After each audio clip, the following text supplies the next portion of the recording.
Pessoal, abrindo esse vídeo desse sábado, dia 9 de março, com uma história aqui sensacional que aconteceu. Isso aqui é piada, tá? Bem, no dia 5 de março, o Eduardo Bolsonaro, junto com Paulo Figueiredo, neto do ditador, publicou o seguinte: estarei junto com o jornalista brasileiro exilado nos Estados Unidos, Paulo Figueiredo, numa audiência no Congresso americano para debater a situação política do Brasil. A depender da conclusão dos parlamentares de lá, haverá consequências. Estados Unidos costumam sancionar ditaduras. Eu vou colocar, inclusive, a própria fala do Paulo Figueiredo arrotando, né? Cantando vantagem ali, que eles conseguiram essa audiência no Congresso americano, que eles iam fazer e acontecer lá. Eu vou anunciar para vocês aqui, ao vivo, agora, no programa, que eu fui convocado para depor no Congresso dos Estados Unidos da América sobre a situação do nosso país. Na semana que vem, o Congresso, Casa dos Representantes, o Comitê de Direitos Humanos, vai fazer uma audiência para ajudar a determinar se o Brasil ainda é uma democracia. Nós sabemos que não, e eu vou explicar, no limite da minha eloquência, o porquê. Bem, e aí virou chacota, né? Porque hoje sai a notícia: barrado. Eduardo Bolsonaro afirma que democratas barraram sua audiência na Comissão de Direitos Humanos nos Estados Unidos.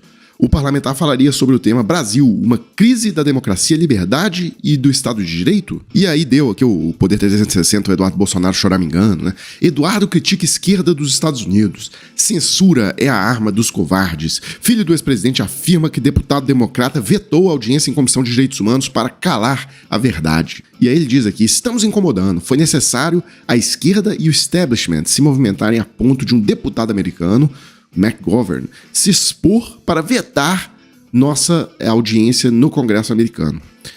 Isso é tão raro que parlamentares americanos nem imaginavam que um vice-presidente de comissão poderia fazê-lo.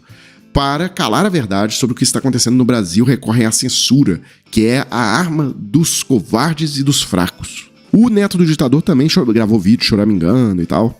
Adiamento de reunião de comissão ou comitê dentro dos Estados Unidos é extremamente comum. Extremamente comum. O que é extremamente incomum é que eles disseram que nunca viram um pushback, né? Como é que eu falo isso em português? Eles falaram em inglês. Eles nunca viram uma força contrária tão forte do dia para a noite. Tava tudo certo, os convites feitos, já tinham acordado com eles, e do nada os caras, não. Puxaram a minha vida inteira na internet para tentar me desqualificar. A minha vida inteira. Já chegaram no ponto de dizer: não, esse cara está sendo investigado pelo golpe. Aí os caras falaram: mas pô, a audiência é justamente sobre a perseguição desse judiciário. Isso então qualifica ele mais ainda. Puxaram tudo, tentaram puxar coisa antiga minha. Bem, quando ele diz coisas antigas, eu acho que ele faz referência a isso aqui, tá? 5 de agosto de 2019.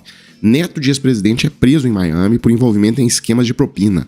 Paulo Figueiredo, filho, é suspeito de integrar suposto esquema de pagamento de propinas a dirigentes do BRB, né, que é um banco estatal do Distrito Federal, tá, de Brasília. Bem, mas então o caso é esse, né, pessoal? A ala democrata, lá do Congresso americano, barrou essa palhaçada que ia acontecer lá na Comissão de Direitos Humanos da Câmara dos Deputados dos Estados Unidos. Bem, seguindo aqui, Alexandre de Moraes vem levando paulada aqui de todos os lados no Brasil, né?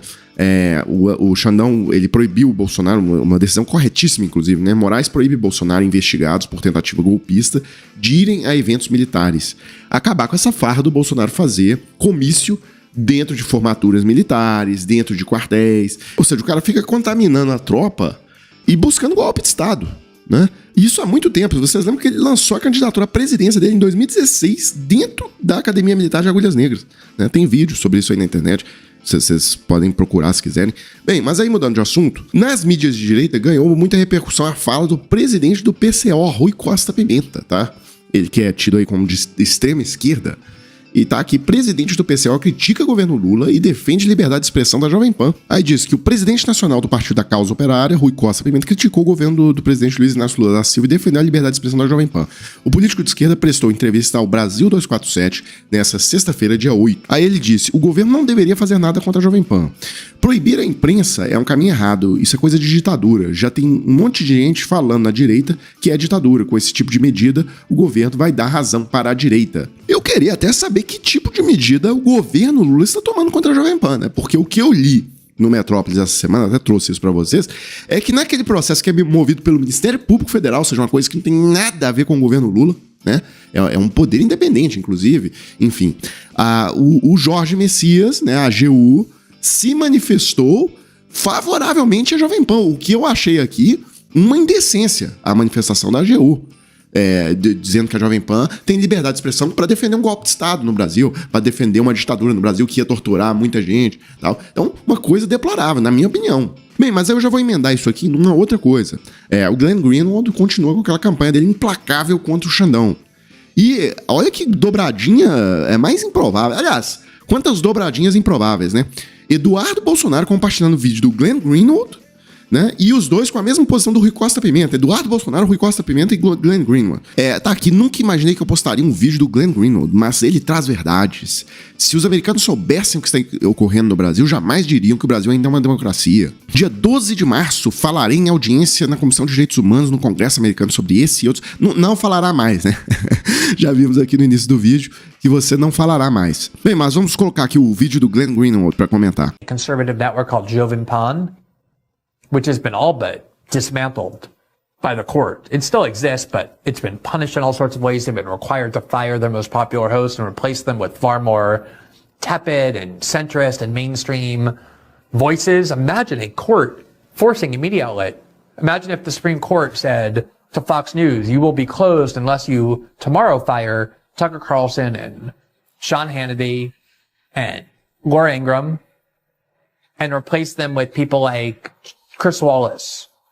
That's basically what has happened. Assim, uma mentira grotesca, né? Isso aqui é grotesco. Bem, o STF não fez nada contra a Jovem Pan. O governo Lula também. A única coisa que o governo fez foi dar um parecer a favor da Jovem Pan, o que, na minha opinião, é uma vergonha. E o que existe é um processo do Ministério Público Federal, que é um órgão independente. Esse procurador aí é um concursado que, inclusive, nem obedecia ao Aras, tá?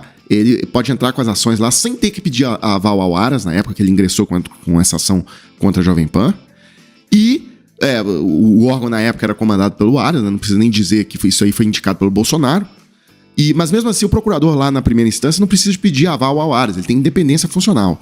Então é o seguinte, ele entrou com um processo, o Ministério Público lá de Sergipe, se eu não me engano, pedindo o cancelamento das frequências da Jovem Pan por tentativa de golpe, aí colocou as questões da desinformação sobre vacina, várias coisas que a Jovem Pan fez usando uma concessão pública, que não poderia. Ela não pode, você não pode pedir golpe de Estado usando uma concessão pública. Então é grotesco o Glenn Greenwald falar que foi o STF que desmantelou a Jovem Pan, que a demissão, enfim, coisas absurdas, né? Mas enfim. Pessoal, então é isso, né? Eu fecho esse vídeo agora, coloco aí na tela a chave Pix do Desmascarando. Se vocês gostam do trabalho, quiserem contribuir com alguma coisa, está aí. E a gente volta mais tarde com mais um vídeo pra página.